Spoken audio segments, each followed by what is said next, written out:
Samantala, Bulacan Police Provincial Office, tuloy-tuloy ang kampanya laban sa illegal na droga at iba pang illegal na gawain. Siyempre, pagka itinigil nyo yan, ibig sabihin wala na kayong trabaho. Di ba? Wala lang, pulis yan. Oo. Wala na. Nori Fidel sa balita. Nori.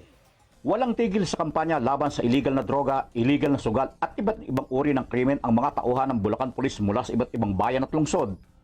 Sa isinimiting report kay Police Lieutenant Colonel Jacqueline Puapo, officer in charge ng Bulacan Police Provincial Office, 12 drug suspect ang nahuli ng mga otoridad mula sa bayan ng San Miguel, San Ildefonso, Santa Maria, Angat, Paumbong, Hagunoy at mula sa lungsod ng Baliwag, kung saan nakumpiska sa mga suspect ang 30 pieces sachet na hinihinalang shabu, assorted paraphernalia at buy-bus money na sinampahan ng kasong violation of Republic Act 9165 o Comprehensive Dangerous Drug Act of 2002.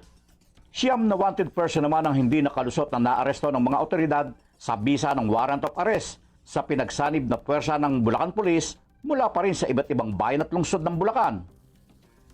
Samantala, 12 katao ang timbog naman sa illegal na sugal gaya ng coin game o carrot cruise, mahjong, illegal online games o online tong eats, at unauthorized STL agents o bookies na nakumpiska ang mga ebidensya gaya ng papelitos, ballpen, 3 pieces coins o pangara, 10 pieces mobile phones and charger gamit sa illegal online games.